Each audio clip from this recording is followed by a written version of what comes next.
더 뉴스 2부 시작합니다.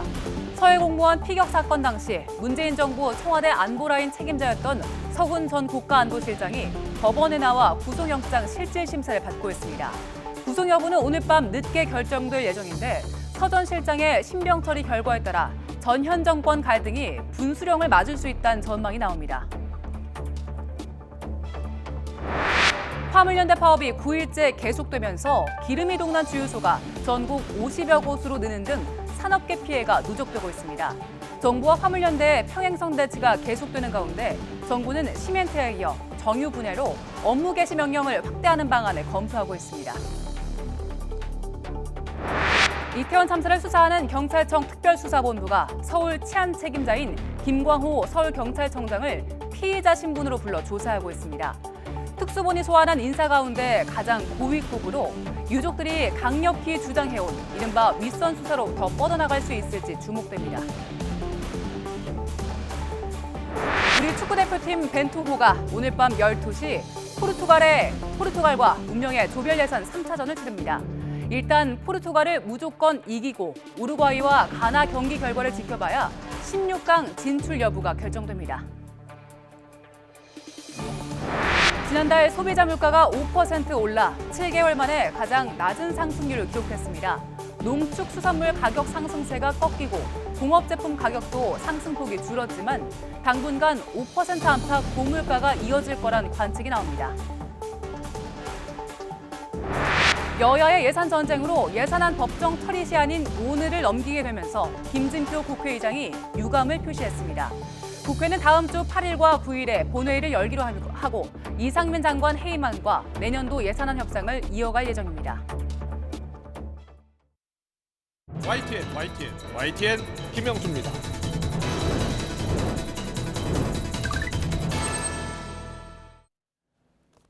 내가 직접 승인했으니 도를 넘지 마라. 문재인 전 대통령이 서해 공무원 피살 사건 수사에 대한 첫 공식 입장을 내놓자 신구 권력 인사들이 일제히 입장을 쏟아내면서 충돌하고 있습니다. 특히 문재인 정부의 안보수장인 서훈 전 국가안보실장의 구속영장 실질 심사를 앞두고 나온 입장이어서 여러 가지 해석도 나왔습니다. 대통령실은 수사 중인 사안이라 언급하기가 부적절하다면서 말을 아꼈습니다. 하지만 문재인 정부 초대 비서실장을 지낸 임종석 전 실장은 윤 대통령이 직접 입장을 밝히라면서 압박을 했고 주호영 원내대표는 문 전 대통령과 관련된 일은 모두 성역이냐며 맞받았습니다. 두 사람의 오늘 발언을 듣고서 더 정치 풀어보겠습니다.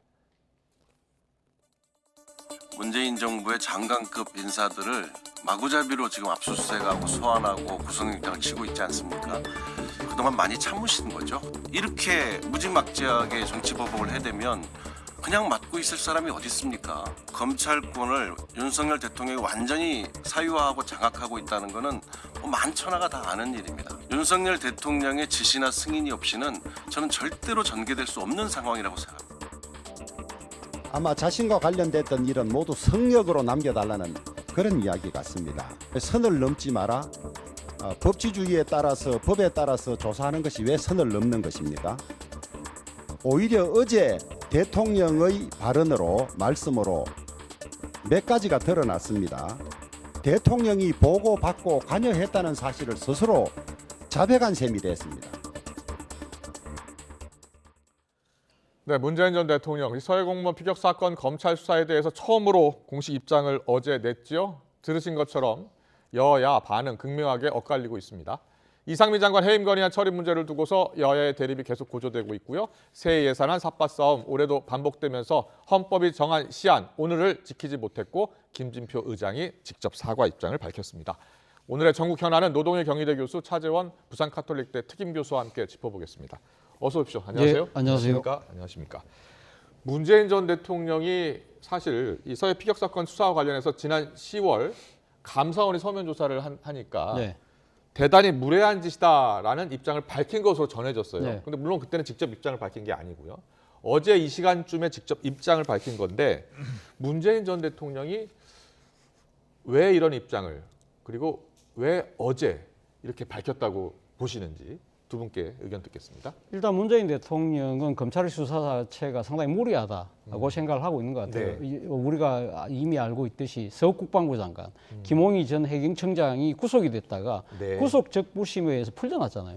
그렇다고 하면 검찰 수사가 상당히 무리하다는 부분을 법원 일각에서 인정한 셈인데 이러한 상황에서 또 이제 안보 실질적인 사령탑이었던 서훈실장까지 구속영장을 친다고 이것은 뭔가 정치적 의도를 갖고 있는 것이 아닐까라고 판단을 하는 것 같습니다. 또 문 전 대통령 입장에서는 일종의 이러한 행위 자체가 사실은 정권 차원에서의 정치적 보복이라고 판단했을 가능성이 상당히 높고요. 더 아울러서는 사실은 이 지금 서해 피격 공무원 사건 플러스 지금 탈북어민 북송 사건 등과 맞물려서 일종의 문재인 정권에 대한 종북, 친북 낙인 찍기를 통해서 일종의 뭐랄까요, 그러니까 대북 정책 전환을 완벽하게 지금 전환하는 차원에서 그런 부분들도 상당히 우려스러운 지점이 있다고 판단하는 것 같아요. 지금 북한의 도발이 지금 강화되고 있는 상황에서 전면적인 남북 간의 대결 국면으로 빠지는 부분, 이런 부분들에 대한 우려까지 내다보면서 입장을 밝힌 것이 아닐까라고 생각을 해봤습니다. 임종석 전 실장 아까 인터뷰에서 윤석열 대통령의 지시나 승인이 없이는 절대로 전개될 수 없는 상황이라고 생각한다고 했잖아요. 그렇게 보세요? 일단 뭐 저도 뭐 나름대로 그렇게 판단을 하는데요. 사실은 뭐 저는 임종석 전 실장의 그러니까 발언에 의해서 따라서 판단하는 것이 아니라 사실은 이 피격 공무원에 대한 아들이 지난 6월 달에 윤 대통령에게 편지를 보낸 적이 있거든요. 그때 윤 대통령이 답장을 뭐라고 했냐면 이렇게 이야기를 했습니다. 진실을 마주하고 밝히는 힘 있는 나라가 진정한 국민의 나라다. 그렇기 때문에 상당히 유족의 억울한 측면을 분명히 밝히겠다는 의지를 분명히 했고요. 또 하나는 뭐라고 이야기했냐면 국가가 깊은 상처를 안겨서 참으로 부끄럽고 미안하다고 유족의 입장을 밝혔거든요. 이 이야기는 즉 국가가 잘못했다는 것이죠. 그러니까 그 국가는 전 정권이 잘못된 거기 때문에 사실은 이 부분에 대해서 내가 어떤 식으로든 단죄를 하겠다는 강력한 의지를 지난 6월 달에 벌써 피력을 한 것이죠. 아마 대통령의 이런 뜻들을 상당히 아마 검찰이 잘 알고 뭐 그런 그 수사의 의지에도 상당히 강하게 작용하고 있는 것이 아닐까. 그렇다고 한다면 윤 대통령이 배후에 있다는, 그러니까 지금 야당의 주장에 저는 상당히 일리가 있지 않나 하는 생각이 든다. 그렇군요. 알겠습니다. 노동일 교수님께도 여쭤볼게요. 일단 주호영 원내대표의 말을 들어보면 문 대통령은 왜 자신과 관련된 일은 모두 성역으로 남겨달라고 이야기하는 거랑 똑같은 거 아니냐 이렇게 이야기를 하면서요. 대통령이 보고받고 관여했다는 사실을 스스로 자백한 것 아니냐 이렇게 이야기했습니다. 어떻게 들으셨어요? 뭐 지금 현재 이제 문 대통령께서 그의 입장을 밝히거나 한 동기나 배경 이런 거는 전 사 교수님 말씀에 동의하고요. 근데 사실은 이게 뭐 윤 대통령이 직접 어떤 관여하거나 직간접적으로 뭐 그런 의중을 비춰서라기보다는 사실 유족들이 문제를 삼은 거 지난 정권에서 계속 그랬던 거 아닙니까? 아들이 문재인 대통령에도 편지를 썼고요. 그 문재인 대통령 진상 규명을 해주겠다고 분명히 얘기했었고, 그리고 그때도 뭔가 좀 석연치 않은 부분이 분명히 있다고 판단했었고요. 아니 그 공무원이 무슨 뭐 왜 월북을 하냐 그런 이런 말이 여러 가지 있었잖아요. 뭐 그런 것이 있기 때문에 조금 직접 윤 대통령에 연결되기는 좀 무리라고 보는 부분이 한번 있고요. 문재인 대통령 그 입장 얘기한 거 저는 뭐 맞다고 생각합니다. 직접 보고받고 최종 승인을 했다.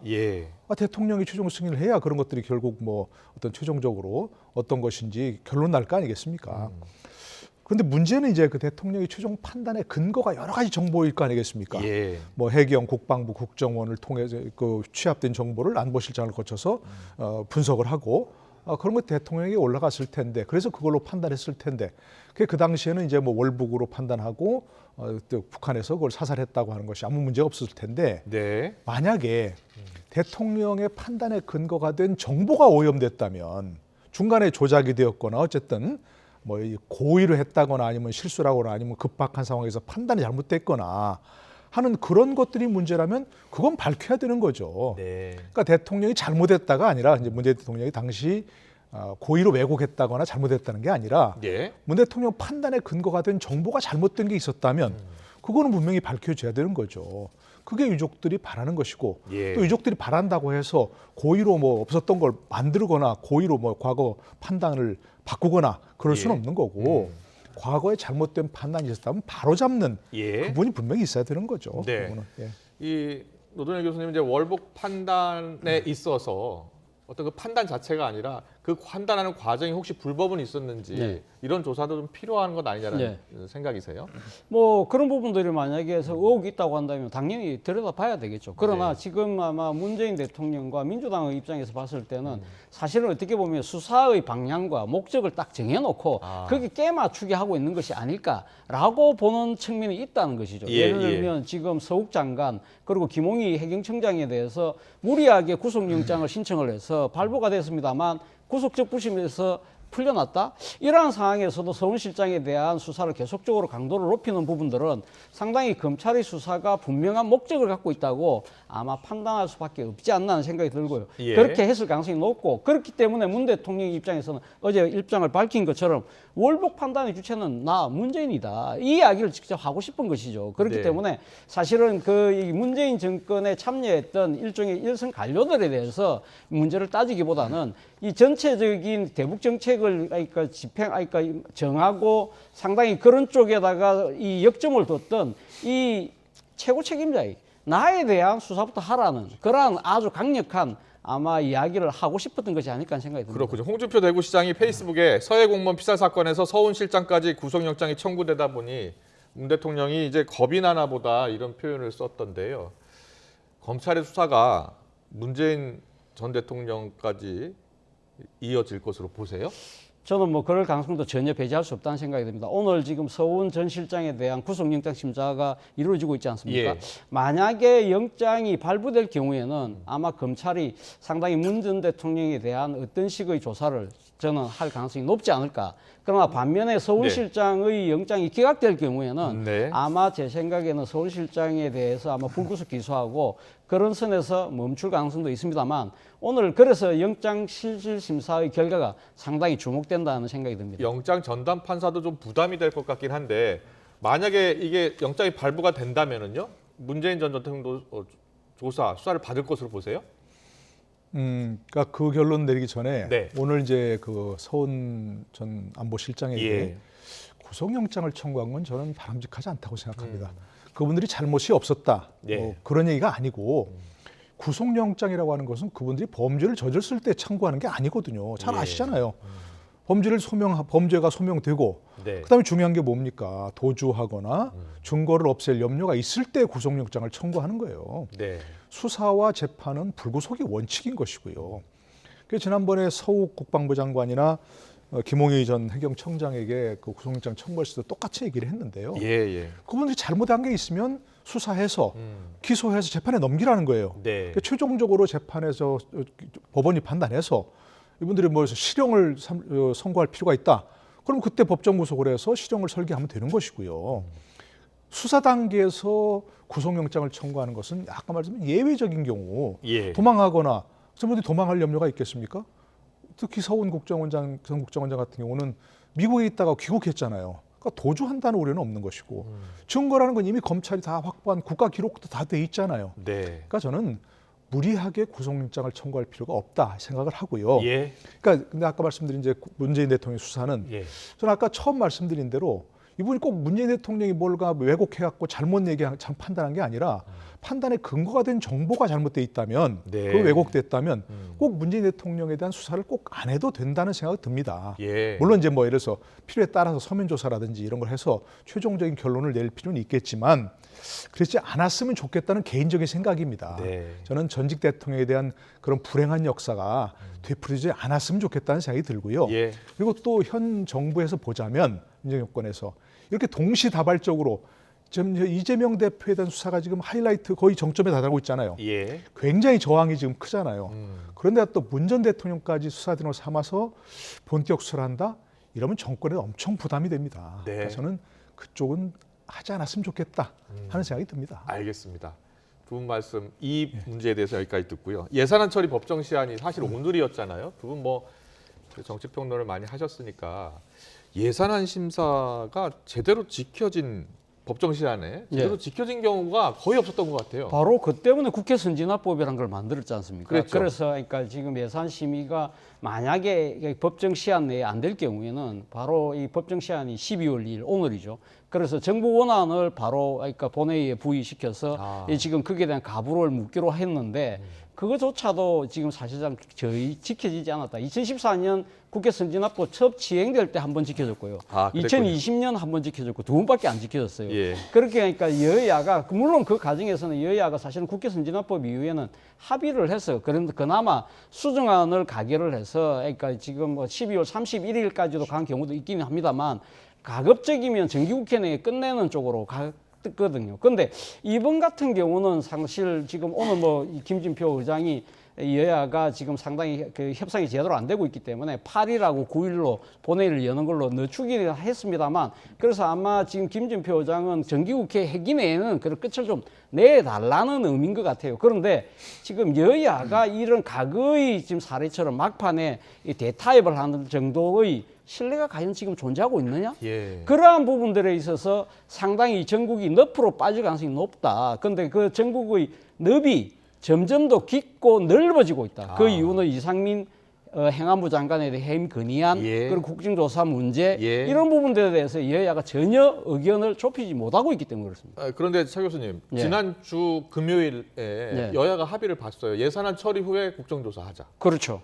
그래서 예산안 처리를 이번 주에 하고 또 다음 주부터는 국정조사도 이제 하겠구나라고 생각을 했는데 안 지금 됐죠. 뭐 전혀 진척이 없어요. 그래서 저는 이 상황 자체가요. 저는 이렇게 봅니다. 그러니까 윤 대통령의 오기와 민주당의 오판이 지금 이러한 사태를 지금 빚고 있는 것이 아닙니까? 예. 사실은 이 지금 이태원 참사라는 이 참 우리가 겪어보지 못한 이 참사에 대해서 누군가는 책임을 져야 된다는 것이 국민의 다수의 여론인데 네. 윤 대통령께서 모르겠습니다. 이상민 장관에 대한 형사적 책임은 나중에 조사나 수사 끝난 뒤에 책임을 물을 수 있지만 그러나 정무적 책임을 좀 진작에 했더라면 어땠을까? 이런 윤 대통령이 오기에 맞서서 앞서 말씀하신 것처럼 여야가 국정조사 합의했음에도 불구하고 민주당은 또 해임 건의안을 또 제출하는 저는 오판을 했다고 봐요. 사실은 뭐 윤 대통령께서 해임 그러니까 지금 이상민 장관에 대한 해임을 하지 않는다고 했을 경우에 이러한 이 여론의 부담이 누구에게 더 클까요? 저는 집권 세력이 더 크다고 보거든요. 그렇다고 한다면 민주당 입장에서는 예정대로 국정조사를 하고 예. 기간 정인으로 이상민 장관을 국회 정원대에 세워서 꼬치꼬치 캐물으면서 문제점을 이렇게 적시하고 이런 책임을 추궁하는 모습들이 오히려 저는 민주당의 원래 전략에 도움이 되지 않을까. 그런 측면에서 본다고 하면 오기와 오판이 이런 상황을 빚고 있다는 것이죠. 알겠습니다. 노동현 교수님은 어떻게 보세요? 윤석열 대통령의 오기 그리고 민주당의 오판 이렇게 해석을 해주셨는데 저는 뭐 이상민 장관 처음부터 정말 제 책임입니다. 이거는. 그래서 이 사태를 수습하고 제 거취를 결정하겠습니다. 네. 이렇게 했어야 된다고 생각합니다. 그런데 전혀 그런 정말 감각이 없는 말만 했었죠. 경찰력을 더 투입한다고 무슨 뭐 사태가 좋아질 거 아니었다 이런 식으로 판단해가지고 예. 속된 말로 부활을 돋운 거거든요. 그러니까 참 잘못한 그런 부분이 많이 있기 때문에 네. 저는 이상민 장관이 지금이라도 예. 정말 깔끔하게 정말 사표를 던지겠다든가 아니면 이 사태를 수습하고 제가 그만두겠습니다. 이렇게 한다면 훨씬 좋을 텐데 그렇지 않으니까 야당에서는 뭐 여러 가지 비판의 표적이 되고 뭐 해임 건의안 충분히 할 수 있다고 생각하는데 차 교수님 말씀에 전번에 동의하는 것은 현명하지 못한 상황입니다. 국정조사를 했으면 지금 네. 이제 예산을 오늘 좀 빨리 통과시켰으면 서로 예. 합의해서 보통 예년에 그 정부 예산안 원안에서 깎는 대개 몇 가지가 있고요. 깎는 것들이 네. 야당이 자기들 원하는 또 예산 끼워 넣고 정부하고 동의해가지고 하는 그런 또 요식 행위들이 있거든요. 예. 지금 개수조정 소위원회를 한다는 거 아니에요. 그게 다 그런 거 하려고 하는 거거든요. 그러니까 빨리 통과시키고 제가 민주당이라면 네. 빨리 통과시키고 국정조사부터 빨리 하자.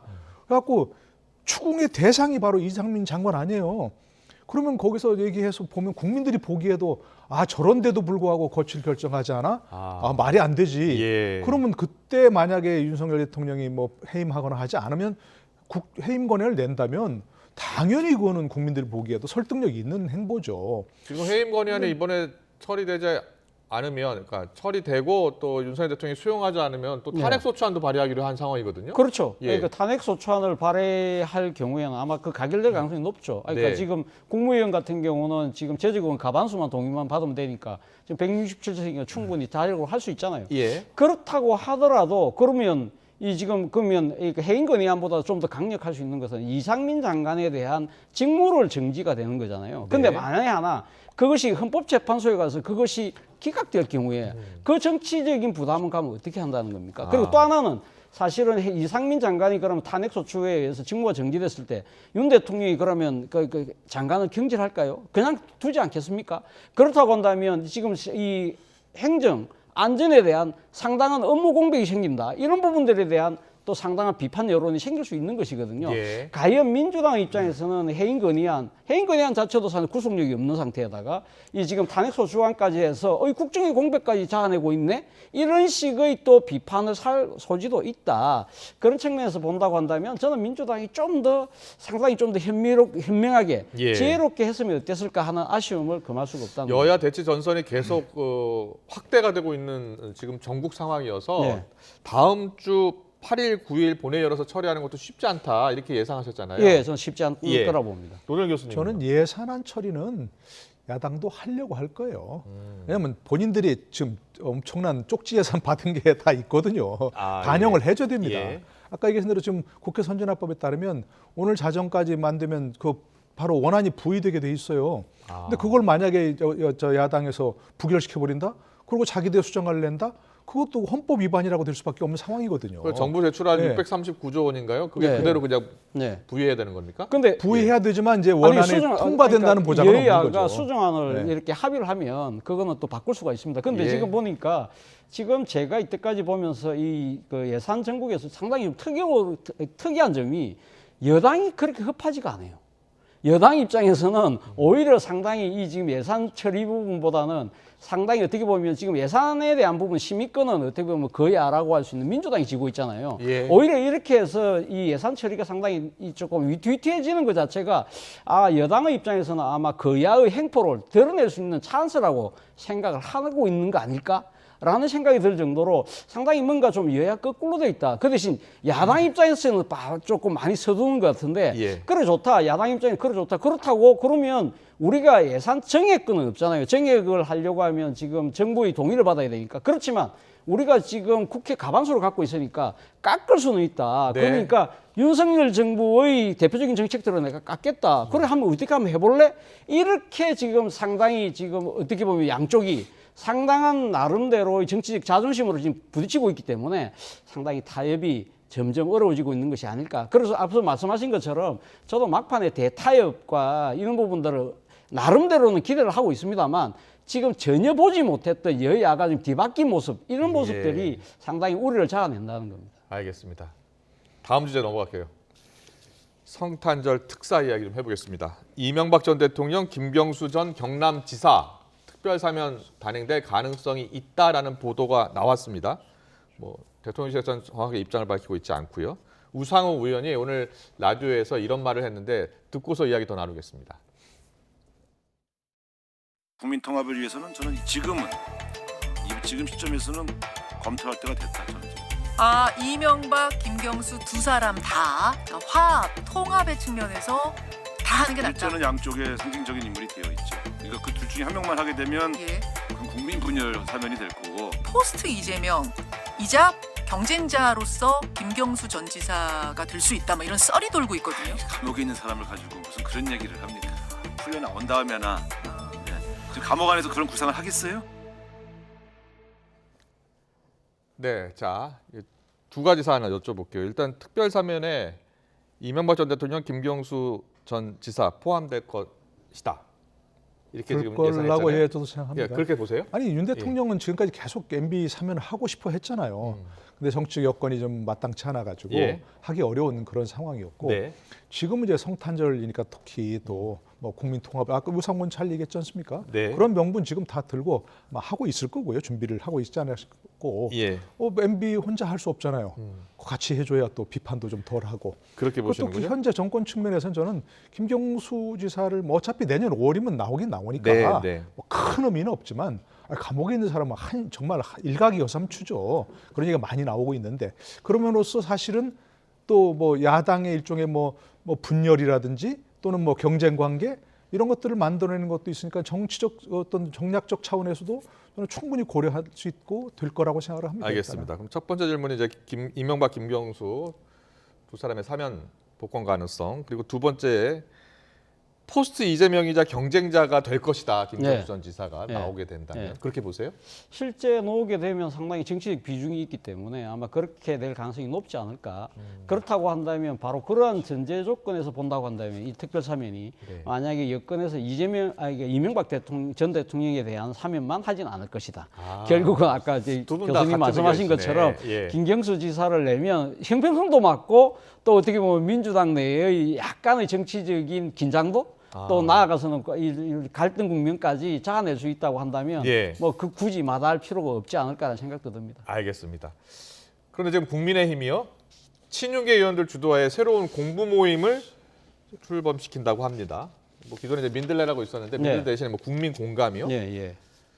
자, 오는 7일 국민의힘 소속 의원 65명이 공부 모임 만든다고 하는데 어떻게 보세요? 왜 만드는 것 같아요? 저는 약간 조금 정치적으로 보면 약간 조금 좀 이해가 잘 안 돼요. 왜냐하면 예. 이 사실 이 민들레라는 모임 처음 나왔을 때가 아마 지난 그 여름 때였는데 예, 예. 당시 그때 비대위원장 맡고 있는 권성동 원내대표가 뭐라고 이야기했죠? 아, 그 부적절하다. 그랬죠. 그래 예. 대통령하고 가까운 분들 이렇게 하는 건 안 맞다. 그래서 네. 바로 그 때문에 장제원 의원이 그럼 불참하겠다고 이야기했잖아요. 네. 자, 그러면 그때는 틀리고 그러면 지금은 왜 맞을까요? 아. 그런 측면들도 있고 또 하나 이 지금 모임과 지금 이 시기와 맞물려서 사실 지난주인가요? 그러니까 대통령께서 친윤 살인방이라고 하는 네. 이 지금 이 모임을 지금 주도하고 있는 이철규 의원을 비롯한 이 네. 권성동, 장제원, 또 윤한홍 의원 부부를 동반으로 해서 간주해서 만났다. 그래서 뭐 여러 가지 정치적 해석이 있는데 맞습니다. 이 상황에서 지금 친윤계 모임이 만들어진다?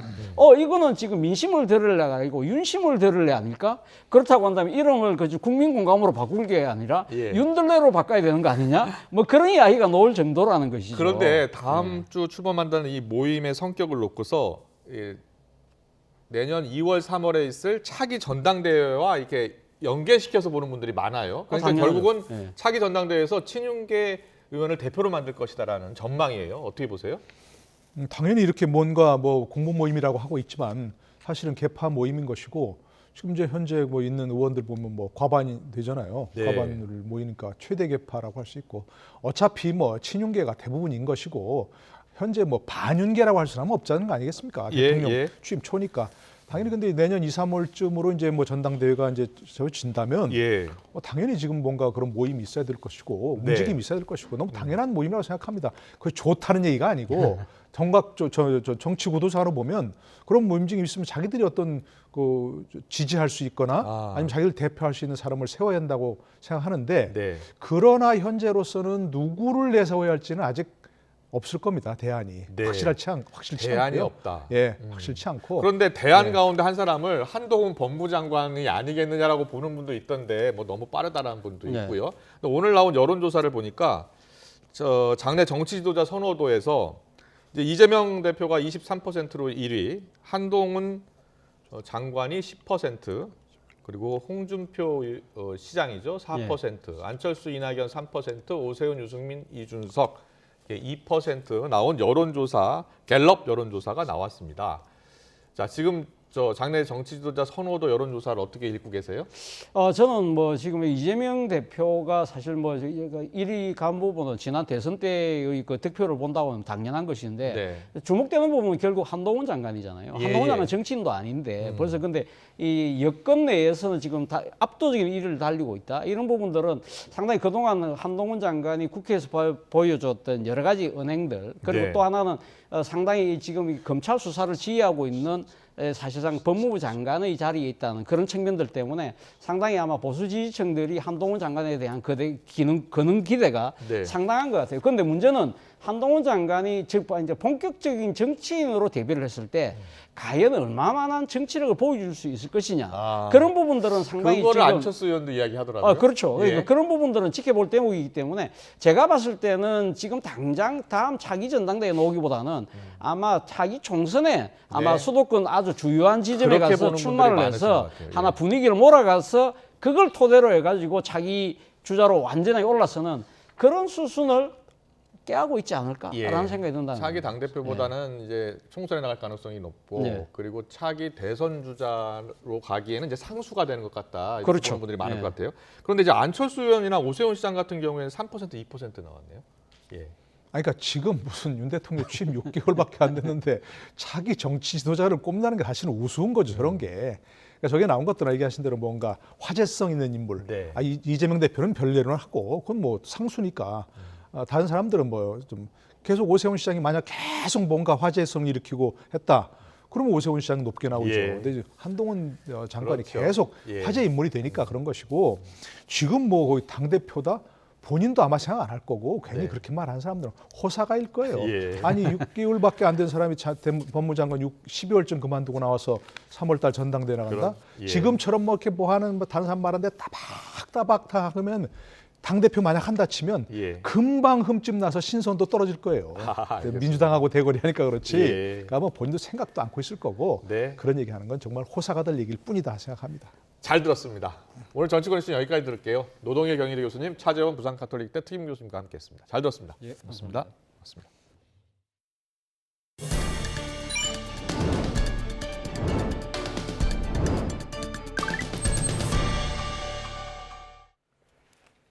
네, 앞서 속보로 전해드린 소식을 다시 정리해드리겠습니다.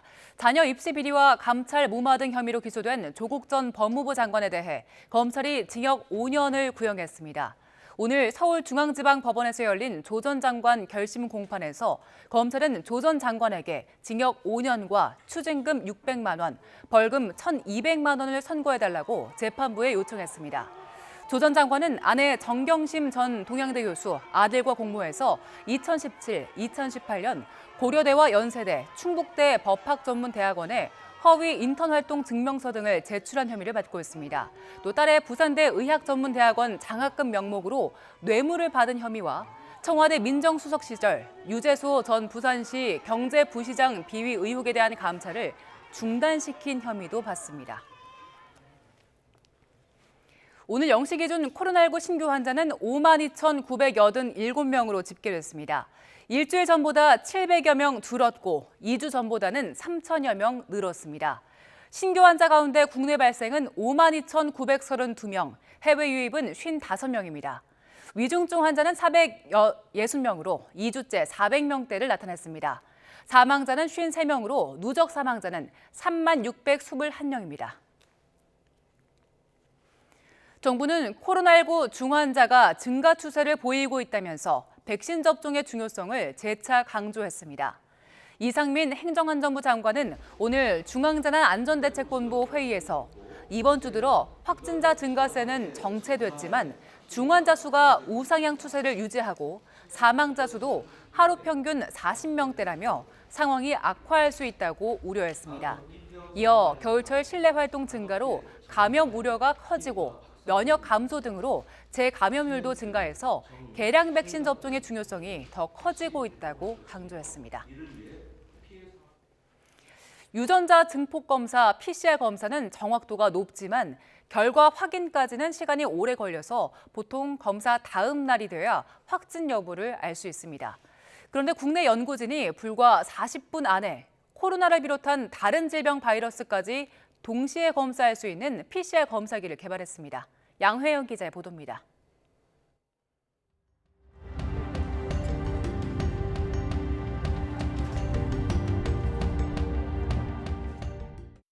코로나19 이후 가장 익숙해진 게 바로 이 PCR 검사입니다. 정확도는 높지만 검사 후 결과를 아는 데까지 오래 걸린다는 단점이 있습니다. 유전자 증폭 후 형광 측정을 통해 감염 여부를 가리는데 기존에는 여러 개의 형광 필터를 사용해 기기가 크고 무거우며 측정 시간도 오래 걸렸습니다.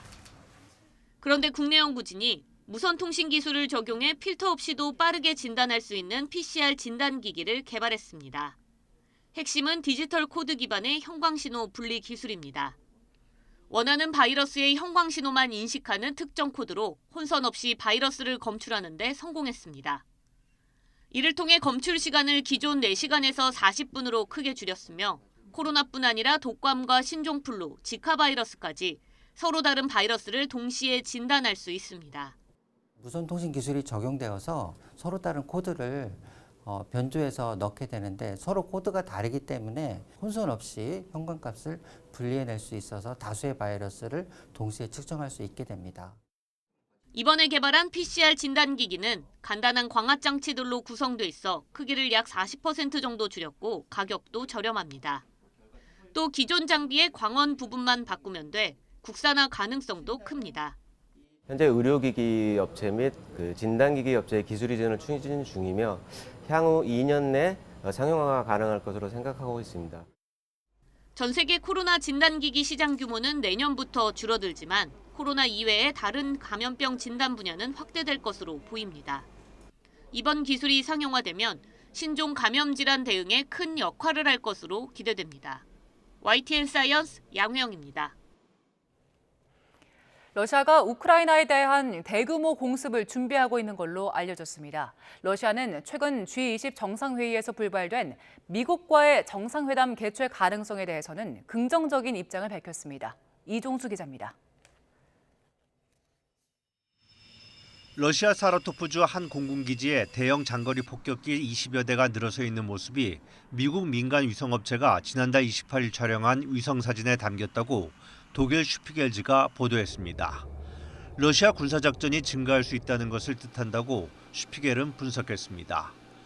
러시아 공습은 최근 소강 상태에 들어갔지만 다시 대규모 공습을 재개할 것으로 우크라이나도 내다보고 있습니다. Ми розуміємо, що терористи готують нові удари. Ми це точно знаємо. І поки у них є ракети, вони не заспокояться. На жаль. 미국은 독일 내 미군 기지에서 매달 우크라이나 병사 최대 2,500명에게 미군 무기 사용법 등을 가르칠 계획이라고 CNN은 전했습니다.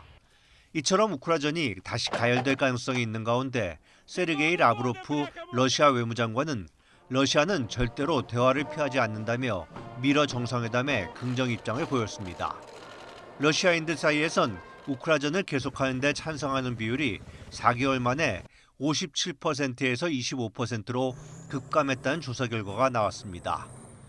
러시아는 한편 유럽연합이 우크라이나에서의 전쟁 범죄를 다루기 위한 특별법원을 설치하려는 데 대해 이를 거부했습니다.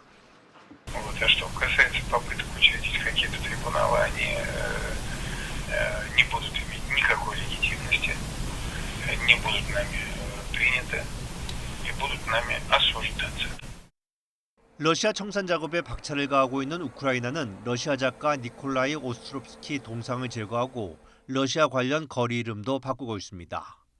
러시아에 점령당한 자포리자 원자력 발전소에서 근무 중인 작업 수석 기술자를 러시아에 협력했다는 이유로 해고했습니다. YTN 이종수입니다. 우크라이나를 군사 지원하고 있는 스페인에서 주요 기관에 연쇄적으로 편지 폭탄이 배달돼 비상이 걸렸습니다. 총리실을 비롯해 스페인 주재 우크라이나 대사관과 미국 대사관 등에 화약 등이 담긴 편지가 배달돼 긴급 수사에 들어갔습니다. 보도에 김상우 기자입니다. 마드리드의 미국 대사관 주변에 출입 통제선이 설치되는 등 경비가 삼엄합니다. 지난달 24일 페드로 산체스 스페인 총리 앞으로 불꽃을 일으키는 장치가 들어있는 편지가 배달된 데 이어 미국 대사관에도 최근 비슷한 것이 배달됐기 때문입니다. 봉투 안의 장치는 지난달 말 마드리드 우크라이나 대사관에서 폭발한 편지에 들어있던 장치와 비슷합니다. 당시 봉투 속 상자를 여는 순간 상자가 폭발해 직원 한 명이 손가락에 가벼운 상처를 입었습니다. 같은 날 북동부 사라고사의 군수업체인 인스탈라자 본사에도 유사한 편지가 도착해 경찰 등이 이를 처리했습니다. AP통신 등은 이 회사가 만든 대전차 화기를 스페인 정부가 우크라이나에 공급했다고 전했습니다. 또 국방부 청사와 마드리드외가 공군기지에 소재한 유럽연합의 위성센터에도 비슷한 수상한 소포가 배달돼 주요 기관의 경계가 강화됐습니다. 당국은 편지폭탄 모두 국내 발송이며 갈색 봉투에 각 기관 수장 앞으로 왔고 안에는 점화장치와 화약 분말이 있어 불이 잘 나도록 설계되는 등 겉모습과 내용물이 유사하다고 밝혔습니다. El material es de fabricación casera. El material de los 5 sobres coincide en todos ellos. 러시아는 이번 사건과 신속히 거리를 뒀습니다. 스페인 주재 러시아 대사관은 트위터 등에 외교사절단을 겨냥한 어떤 위협이나 테러 행위는 전적으로 비난받아야 한다는 성명을 냈습니다. 스페인은 러시아가 침공한 우크라이나에 인도적 지원은 물론 군사적 지원을 하고 있고 유럽연합 차원에서 우크라이나 군대 훈련도 돕고 있습니다. YTN 김상호입니다. 이번 주 서울과 수도권 아파트 매매 수급 지수가 2012년 7월 한국부동산원 조사를 시작한 이후 약 10년 5개월 만에 최저를 기록했습니다. 한국부동산원은 이번 주 서울 아파트 매매 수급 지수가 66.8로 지난주보다 하락했다고 밝혔습니다. 2012년 7월 첫 주 조사 시작 이후 약 10년 5개월 만에 가장 낮은 겁니다. 수도권 전체 매매 수급 지수는 지난주 70.5에서 이번 주 69.4로 떨어지며 지수 70선이 깨졌습니다. 매매 수급 지수는 100을 기준으로 하는데 100보다 낮을수록 집을 사려는 사람보다 팔려는 사람이 많다는 것을 뜻합니다. 지난달 30일 포스코 노동조합 중 한 곳인 포스코지회 포항지부가 민주노총 탈퇴를 투표로 결의했습니다. 같은 날 포스코 계열사의 주가가 상한가에 올랐는데 여기에 투표 결과가 반영됐다는 분석 기사가 많았습니다. 또 원희룡 장관까지 이런 해석에 힘을 실었는데요. 사실인지 한동호 기자가 따져봤습니다. 포스코 노조의 민주노총 탈퇴 직후 주가 급등은 개미 투자자들 평가를 그대로 반영. 민주노총 손절이 민심. 원희룡 국토교통부 장관의 SNS입니다. 다수 언론이 그대로 기사화하거나 탈퇴 호재로 주가가 급등했다고 분석했습니다. 실제로는 어땠을까? 민주노총 포스코지회 포항지부는 지난달 30일까지 투표에서 69% 찬성으로 민주노총 탈퇴를 가결했습니다. 투표 종료일 포스코 자회사인 포스코 스틸리온 주가가 29% 급등했습니다. 그런데 민주노총 탈퇴 직후 주가가 급등한 게 아니었습니다. 투표 마감은 오후 5시, 결과 공지는 5시 29분으로 장마감 2시간 반 뒤 투표 결과가 나왔습니다. 물론 기대감이 먼저 반영됐을 수도 있습니다. 그렇지만 이번 투표는 4주 전 첫 투표에 절차적 문제 제기가 있어 이뤄진 재투표였습니다. 11월 4일 첫 투표 때로 민주노총 탈퇴가 가결됐는데 그때는 오히려 주가가 떨어졌습니다. 민주노총 탈퇴를 결의한 포스코지회 포항지부는 조합원 247명의 소수노조로 교섭 대표노조는 조합원 6천여 명의 한국노총 포스코노조입니다. 투표율과 찬성률을 적용하면 이번 투표에서 탈퇴의 표를 던진 조합원은 100명으로 계산되는데 포스코 노사관계에 큰 변화를 예상하기 어려운 상황입니다. 탈퇴를 결의한 포스코지회의 포항지부장 역시 YTN 취재진에게 민주노총 탈퇴와 주가 상승의 연관성을 못 찾겠다고 설명했습니다. 주가가 급등한 계열사 포스코 스틸리온은 노동조합 자체가 없다고도 밝혔습니다. 스틸리온 사측에선 친환경 철강제 보급 확대를 추진하는 부분이 시장에 반영됐을 거라고 분석했습니다. 증시 전문가는 11월 28일까지 중국 정부가 4차례 부동산 대책을 발표하면서 수요 개선 기대가 생겼다고 설명하면서 주가 상승에 노동조합 관련성이 있다고 보지 않는다고 덧붙였습니다. 결론적으로 민주노총 탈퇴로 포스코 주가가 급등했다는 취지의 주장은 대체로 사실이 아닙니다. YTN 한동우입니다. 올해 6일 지방선거에서 당선된 134명이 선거범죄를 저지른 혐의로 재판에 넘겨졌습니다. 대검찰청은 제8회 전국동시지방선거 선거사범 수사 결과 공직선거법 위반 혐의로 3,790명을 입건하고 이 가운데 당선자 134명을 포함해 1,448명을 기소했다고 밝혔습니다. 기소된 당선자 가운데는 사전 선거운동 혐의를 받는 이장우 대전시장과 오영훈 제주지사 등 광역단체장 2명도 포함됐습니다. 또 하윤수 부산교육감과 서거석 전북교육감, 기초자치단체장 32명도 재판에 넘겨졌습니다.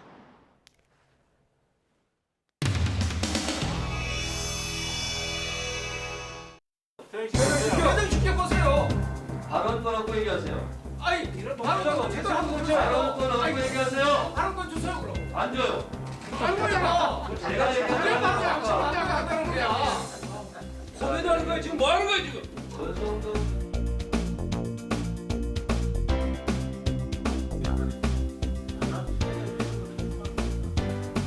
공영방송 예를 결정한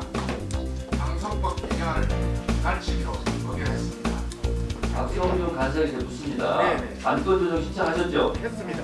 그러면 방송법은 나중에 처리하고 아까는 동의하십니까? 의사진행관 주세요. 동의하시죠? 의사진행관 주세요. 아니 의사진행을 주세요. 위원장이 너무 독재적으로 하는 그런 거 아니에요. 권성동 의원. 정청래 똑바로 해요. 뭐 하시는 겁니까 지금? 의사진행관을 주세요. 그 다음에 의사진행관을 드릴 예정이었어요. 성격이 뭐 이렇게 급해요? 빨리 주세요. 의사진행관을 하세요. 하시라니까. 의사진행관을 하세요. 완전히 독재야.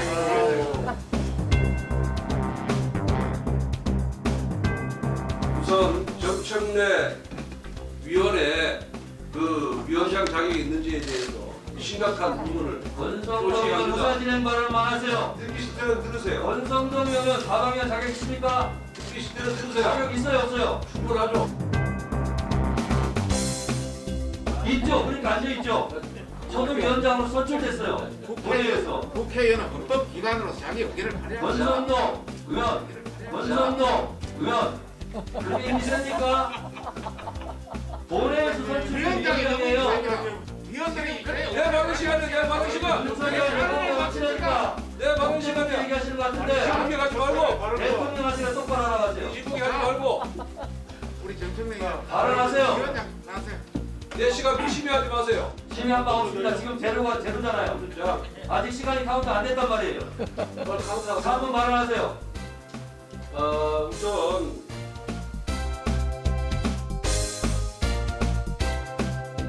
발언권 없고 얘기하세요. 아니 이런 발언권 제대로 하는 거죠. 발언권 없고 얘기하세요. 발언권 주세요 그럼. 안 줘요. 안 줘요. 제가 얘기하는 거야. 독재자라고 비교하고 그러는데 이게 독재지 뭐예요 이게? 이러지 마세요. 나도 위원장 해봤는데 이런 식으로 해본 적 한 번도 없어요. 권성동 위원장 할 때 잘 못했다고 제가 알고 있어요. 정청래 이것이 독재가 아니라고 제가 말씀드리겠습니다. 이 방송법 개정 저희가 방송법을 냈습니다. 아니 위원장이 의사진행관 어디서 하세요? 왜 모든 발언을 해? 모든 발언을 발언을 얘기해야지. 앉으세요. 뭐 앉으세요 지금? 그러면 서 있어요. 위원장을 진행을 해야 돼. 계속 서 있어요 그러면. 대박이지. 위원장이 평가를 하고 이게 뭐 하는 겁니까? 이 법에 대해서 마음대로 가방위에서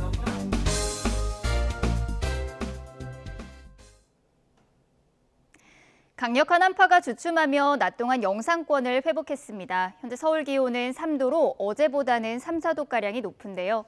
하지만 해가 지고 나면 기온이 빠르게 떨어지겠고 대한민국의 월드컵 3차전이 시작되는 자정에는 서울 기온이 다시 영하권으로 내려가겠습니다. 거리 응원에 나가신다면 따뜻한 옷차림 해주셔야겠습니다. 또 경기가 진행되는 내일 새벽에 서울 등 중부지방에는 비나 눈이 내리겠습니다. 내일 낮까지 경기 북부에는 최고 7cm, 강원도에도 최고 5cm의 많은 눈이 내리겠고요. 서울에도 1에서 3cm의 눈이 내려 쌓이겠습니다. 눈비가 내리며 내일 아침 큰 추위는 없겠습니다. 내일 서울의 아침 기온은 0도, 대구는 영하 2도, 부산은 3도로 출발하겠고요. 낮 기온도 예년만큼 오르겠습니다. 내일 서울의 한낮 기온은 7도, 대전은 9도, 광주와 대구는 11도, 울산과 부산은 13도로 예상되고 있습니다. 주말 밤사이 남부지방에도 비가 내릴 전망입니다. 지금까지 날씨 정보였습니다. 네, 이슈를 더 쉽게 전해드리는 더 뉴스 다음 주에 더 준비하겠습니다. 잠시 뒤 뉴스크가 방송됩니다. 시청해주신 여러분 고맙습니다.